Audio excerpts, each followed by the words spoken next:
سارے کام اسی میں، اور بہت بڑا انقلاب چلا وہاں سے جو دنیا کو جس نے تبدیل کر دیا۔ تو میرا تو پکا ایمان ہے کہ اگر دنیا اسلام کے اندر یا پاکستان کے اندر تبدیلی آئے گی تو اس کا بنیادی ستون وہ مسجد ہے جو میرے نبی صلی اللہ علیہ وسلم نے بنائی تھی۔ بالکل کوئی اس میں مجھ کو شبہ نہیں ہے۔ تو لہٰذا میں نے کیا کیا، جیسے ہی میں آیا تو میں نے کہا کہ اسلامک آئیڈیالوجی کونسل سے اور منسٹری آف ریلیجیس افیئر سے یہ بات کی جائے۔ تو مجھے جس طرح کی پریسیڈنسی یہ رہی ہے تو مجھے یہ کہا گیا کہ جناب یہ خط اگر آپ لکھیں گے تو وزیر اعظم سے بھی اجازت لیں گے، منسٹری آف لاء سے اس کو منظور کرائیں گے اور پھر یہ آپ اس میں خط لکھیں گے۔ تو میں کہا ٹھیک ہے۔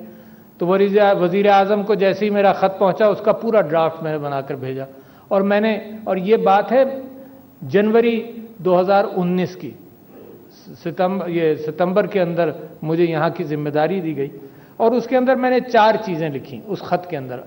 پھر اسلامک آئیڈیالوجی کونسل، نظریاتی کونسل کو وہ خط 1 اپریل 2019 کو پہنچ گیا۔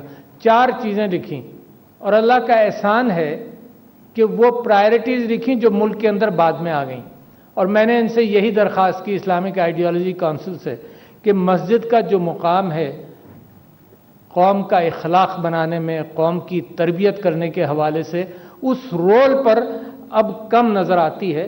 آپ کوشش کرتے ہیں مگر اس کی عکاسی معاشرے میں کم ہوتی ہے۔ لوگ نماز پڑھنے ضرور جاتے ہیں مگر آپ سے ہدایت لینے نہیں جاتے، آپ سے یہ سننے نہیں جاتے کہ میرے نبی کیا کرتے تھے، آپ سے یہ سننے نہیں جاتے کہ صحابہ کیا کرتے تھے۔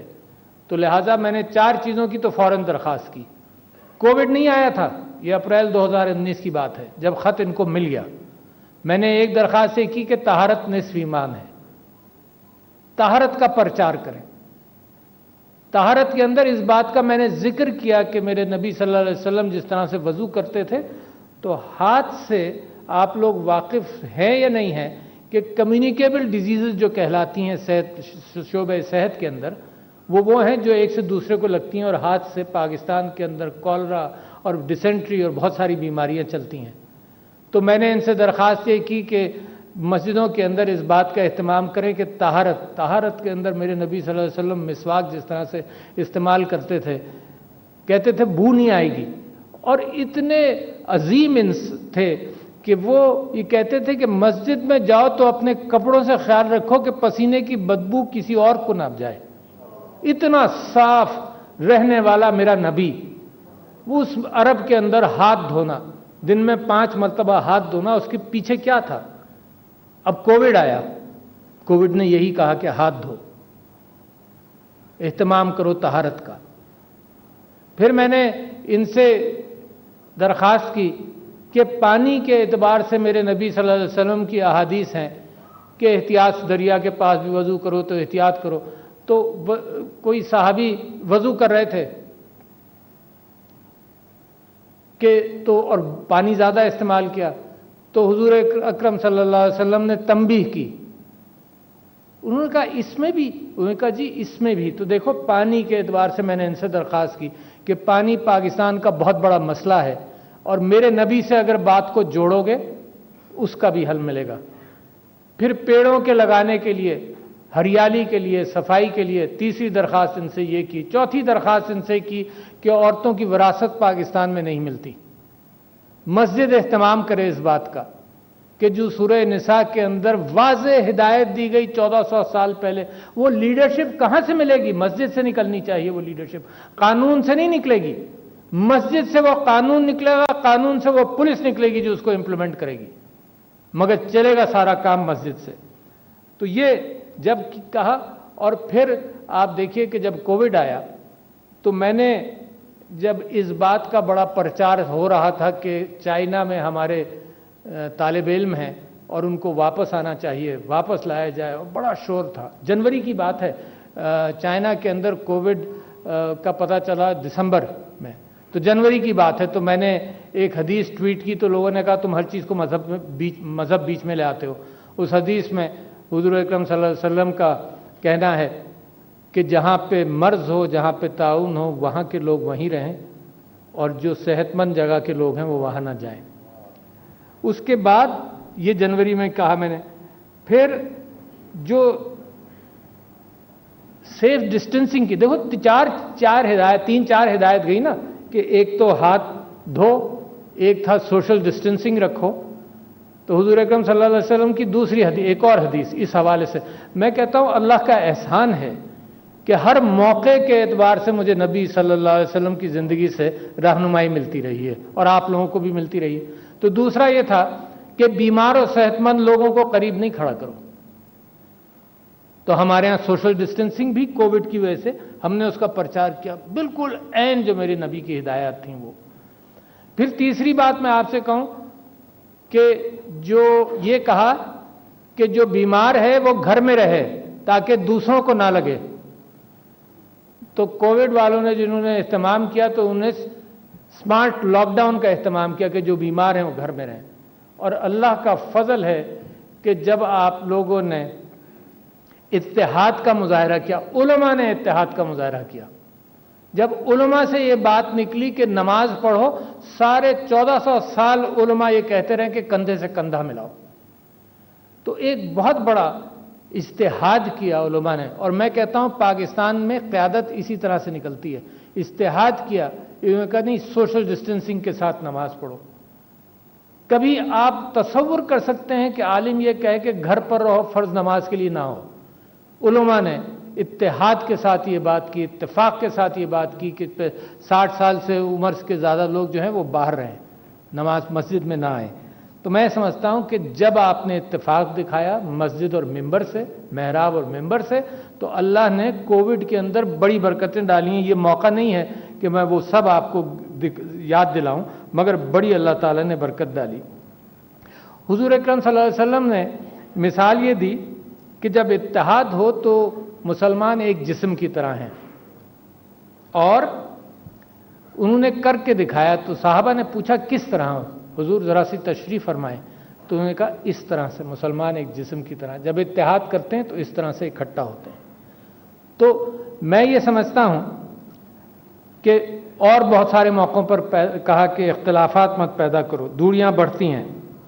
تم سے پہلے کی نسلیں اور تم سے پہلے کی امتیں، کتابوں والے لوگ تباہ ہوئے ہیں جب آپس میں اختلاف پیدا کیا ہے. تو میرے لیے اور آپ کے لیے تو حضور اکرم صلی اللہ علیہ وسلم ایک مشعل راہ ہے.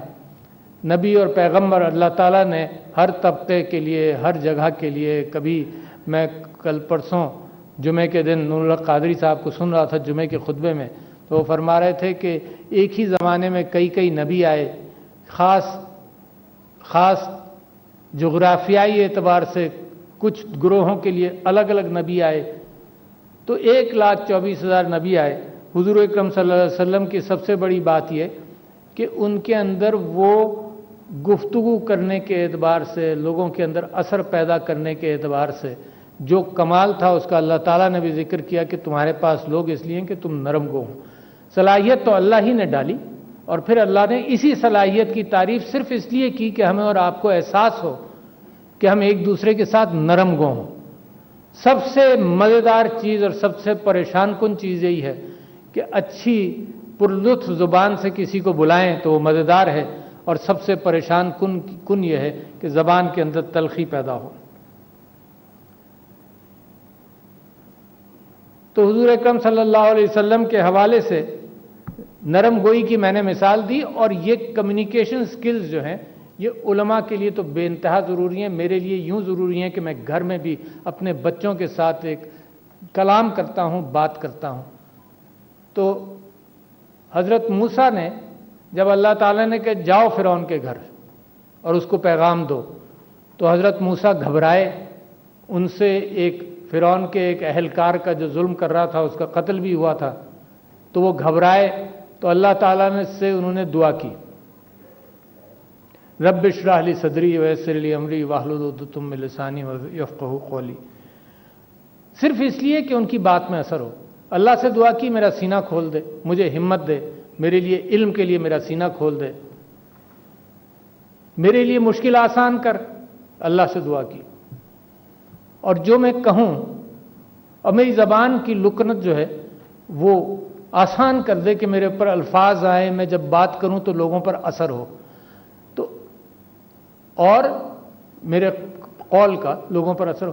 اب یہی چیزیں ہیں جو ہر عالم دین، ہر مولوی یا تو لکھ کر بات کر لے گا، اس میں اثر تلاش کرے گا، یا اپنی زبان سے کہے گا۔ لکھتے کتنے ہیں؟ 1% لکھیں گے، 2% لکھیں گے، 98% ہم لوگ ہیں جو اپنی زبان کو استعمال کرتے ہیں۔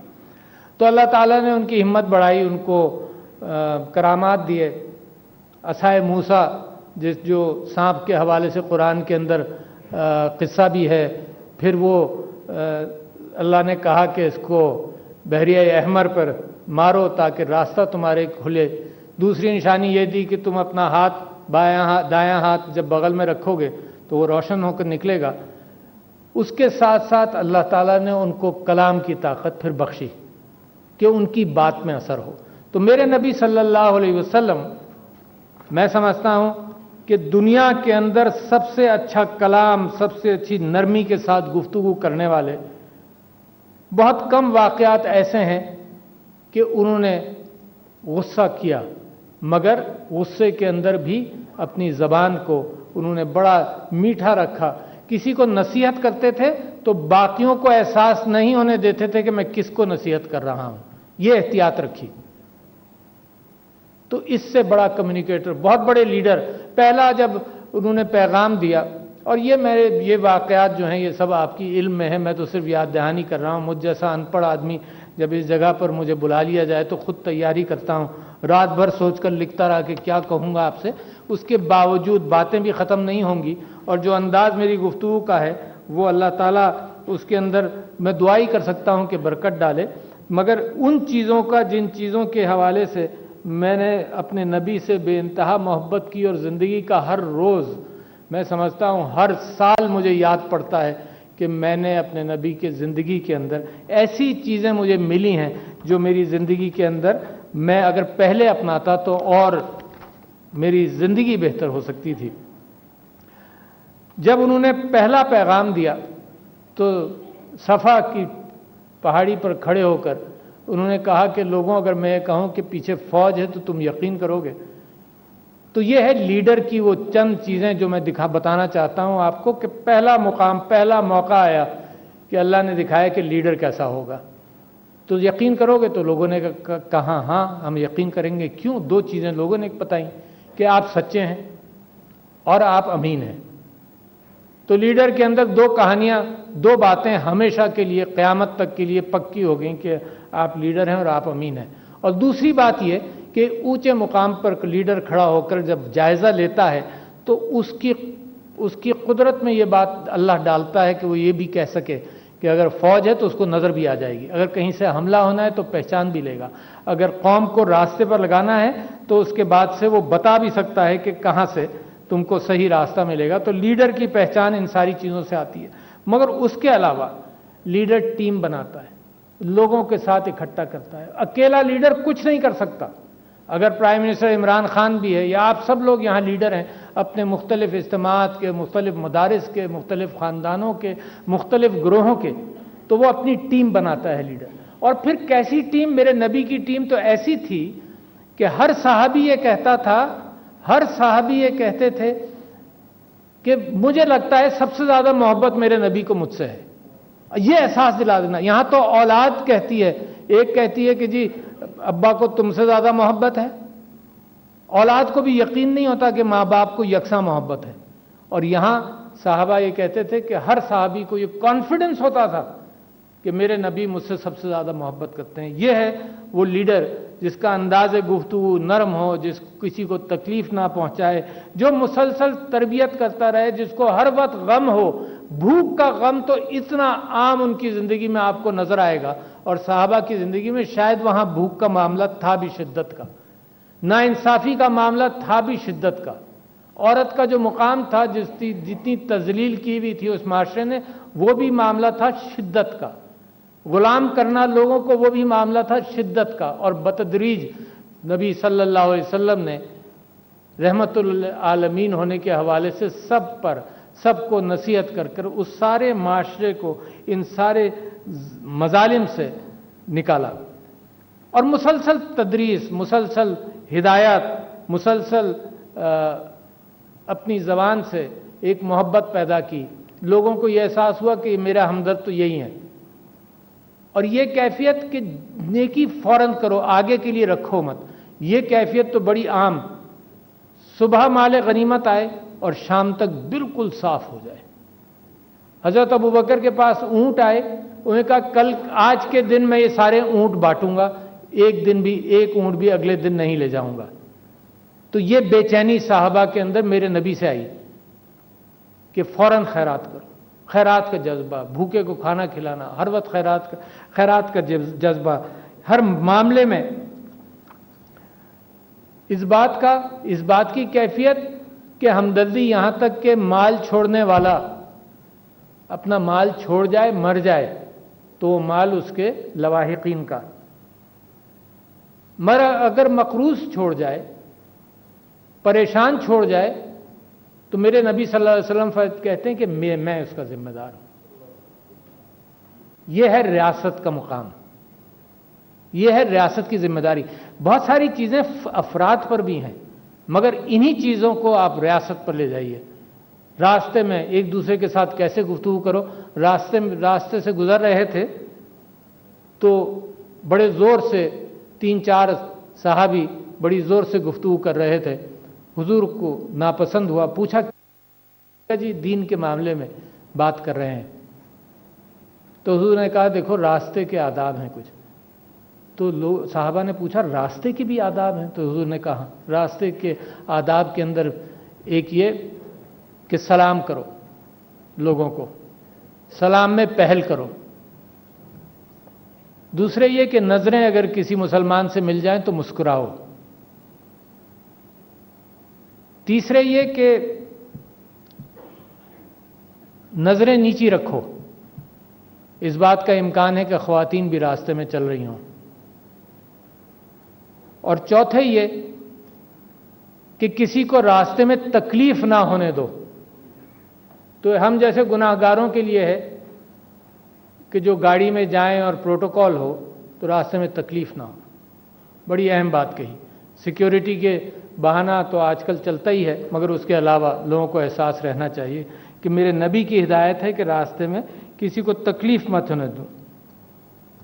قانون کی بالادستی میں سمجھتا ہوں زندگی بھر ان کی ہدایت رہی کہ تم سے پہلے کی امتیں ختم ہوئی ہیں جو قانون کی بالادستی نہیں کرتی، نہیں اس کا اہتمام نہیں کیا. اور یہ جب انہوں نے کہا حضور اکرم صلی اللہ علیہ وسلم نے، جب ایک فاطمہ نام کی خاتون کے اوپر الزام تھا کہ اس نے چوری کی، تو ایک صحابی تھے جو ان کی سفارش کر رہے تھے. تو اس وقت انہوں نے یہ کہا کہ ان کو غصہ بھی آیا، مگر غصے کا انداز میرے نبی کا مختلف تھا.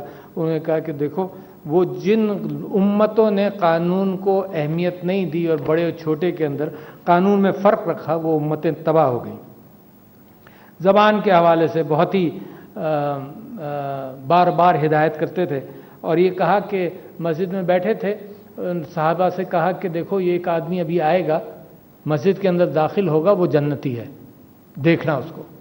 وہ آدمی آیا نماز پڑھ کر گیا. صحابہ کو کوئی ایسی خاص بات نظر نہیں آئی.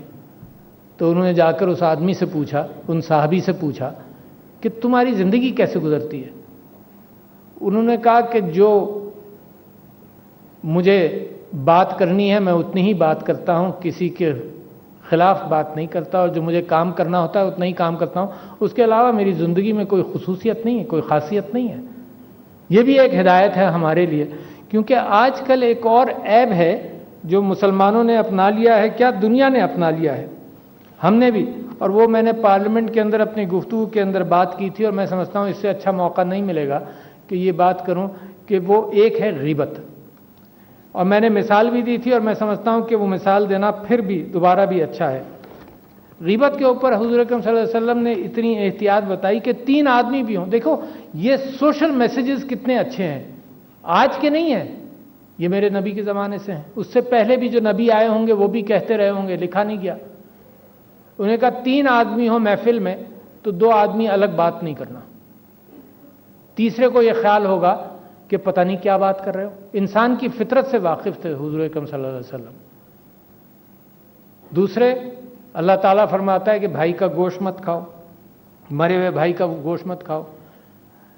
جو معراج کا ایک واقعہ حضور اکرم صلی اللہ علیہ وسلم نے اپنے صحابہ کو بتایا کہ معراج پہلے آسمان پر ایسے لوگ تھے جن کے لمبے لمبے ناخن تھے اور وہ اپنے منہ کو نوچ رہے تھے. تو میں نے حضرت جبرائیل سے پوچھا اور ایک عجیب انداز تھا بات کرنے کا صحابہ کا نبی سے، نبی کا حضرت جبرائیل سے. جب حضرت جبرائیل پوچھتے تھے کہ آپ کو معلوم ہے، کسی بارے میں سوال کرتے تھے تو میرے نبی صلی اللہ علیہ وسلم جواب دیتے تھے کہ اللہ کو معلوم ہے. جب صحابہ میرے نبی سے سوال کرتے تھے، نبی میرے صحابہ سے جب سوال کرتے تھے کیا تم لوگوں کو معلوم ہے، تو کہتے تھے اللہ اور اللہ کے رسول کو معلوم ہے. کبھی کوئی اپنی رائے نہیں دیتا تھا. یہ ہے پولائٹنس گفتگو کی. تو حضور اکرم صلی اللہ علیہ وسلم نے فرشتے سے، حضرت جبرائیل سے پوچھا کہ یہ کون لوگ ہیں؟ تو حضرت جبرائیل نے کہا یہ وہ لوگ ہیں جو غیبت کرتے تھے، یہ منہ اپنا نوچتے ہیں. تو حضور اکرم صلی اللہ علیہ وسلم نے بتایا اور فرشتے نے یہ بات بھی کہی کہ یہ گرم صندوقوں میں یہ جلائے جائیں گے اور ان کو اللہ معاف نہیں کرے گا آسانی سے. اور آج ہم غیبت ہر اعتبار سے کرتے ہیں. ہمیں انسٹرومنٹس مل گئے نا اب تو بہت زیادہ کرنے کے. جیب میں ہاتھ ڈالیں، واٹس ایپ آئی، اس نے اس کی برائی کی، ہم نے وہ برائی ان لوگوں کو پہنچا دی، انہوں نے کسی کی ہم نے ادھر پہنچا دی. یہ لاکھوں اور کروڑوں کی تعداد میں آگ کی طرح پھیلتی ہے اور اس کا کتنا گناہ ملے گا. تو میں سمجھتا ہوں اس عیب سے. اور غیبت ہے کیا؟ میں نے پارلیمنٹ کے اندر بھی یہ بتایا، تو لہٰذا آپ سے بھی میں سما خراشی کر رہا ہوں مگر آپ سے گفتگو کروں. غیبت ہر وہ بات ہے جو آؤٹ آف کانٹیکسٹ بیان کی جائے. ایک تو برائی کی جائے کسی کی جو آپ منہ پر نہ کر سکتے ہوں، وہ تو ایک الگ مثال ہے. دوسری یہ ہے، اور میں نے مثال یہ دی کہ کوئی واقعہ ہوا جس میں کوئی عورت بھی تھی مثال کے طور پر، اور وہ واقعہ میں نے اپنے دوستوں کو سنایا. اور جس انداز سے آدمی اپنے دوستوں کے ساتھ بات کرتا ہے، الفاظ کا چناؤ کیا ہوگا، وہی واقعہ میں نے اپنی والدہ کو سنایا، وہی واقعہ میں نے اپنے ٹی وی پر سنایا. اچھا، ہر ایک کے الفاظ مختلف ہوں گے، ہر ایک کا بیک گراؤنڈ مختلف ہوگا، ہر ایک کے ساتھ رشتہ جو ہے اس کی تاریخ ہے، اس کی بنیاد پر الفاظ ہوں گے. اور غیبت یہ ہے کہ وہ جو میں نے بد احتیاطی کے ساتھ اپنے دوستوں کے ساتھ گفتگو کی وہ میری ماں کو سنا دی جائے. یہ ہے غیبت. اتنی سمپل سی چیز ہے، آؤٹ آف کانٹیکسٹ اپنا مقصد پورا کرنے کے لیے، کسی کے ساتھ دشمنی نکالنے کے لیے. اور اس کی سزا کتنی بڑی ہے. میں نے آپ کو بتایا کہ حضور اکرم صلی اللہ علیہ وسلم فرماتے ہیں کہ جیسے سوکھی ہوئی لکڑی کو آگ پکڑتی ہے نا، اس طرح سے غیبت جو ہے وہ نیکیوں کو کھا جاتی. ہم نیکیاں کرتی ہی کتنے ہیں، کتنی نیکیاں ہم کرتے ہیں کہ اللہ تعالیٰ وہ بیلنس بتاتا ہے کہ جی یہ نیکی کرو گے تو 70 کا حساب ملے گا. اتنی کم ہم نیکیاں کرتے ہیں، اس کے اندر غیبت کا زہر ملا دیں تو پتہ نہیں آخرت کے دن میرے اور آپ کے پاس کیا رہ جائے گا. مجھے تو معلوم نہیں ہے، کیونکہ یہ جو چھوٹی چھوٹی گناہ ہیں جو میں آپ کے سامنے کہہ رہا ہوں کہ نہ کریں، اس کا تھوڑا سا عنصر مجھے بھی ہوگا. مگر میں اب آ جاؤں اپنی اصل بات کے اوپر. ایک تو مسجد اور ممبر اور محراب سے جو بات نکلے گی وہ قوم بنائے گی، اور یہ قوم بن رہی ہے. اس قوم نے سارے صحیح راستے پکڑ لیے ہیں اور اللہ نے دنیا میں بھی اہتمام کر دیا کہ اس قوم کے راستے کھلنے شروع ہو گئے. کووڈ کا آپ نے مقابلہ کیا، انشاءاللہ افغانستان میں امن ہوگا، آپ کو بہت مواقع ملیں گے، آپ کا رخ کا تعین ہو گیا. آج آپ نے 12 ربیع الاول جو بنایا ہے، اس کے اندر میں نے اور آپ نے جو گفتگو کی اور ہم نے جو محبت کا اظہار کیا. کل رات کو یہاں میں سونے جا رہا تھا کہ یہاں سے آواز آئی، نیشنل اسمبلی میں کوئی اہتمام کیا ہوا تھا. تو رات کو جب میں نکلا گاڑی کے اندر تو میں نے دیکھا کہ لوگ ایک میلہ لگا ہوا ہے. تو یقیناً اس خوبصورتی سے لوگوں کے جذبات، وہ چھوٹے چھوٹے بچے کتنے خوش پھر رہے تھے کانسٹیٹیوشن ایونیو کے اوپر.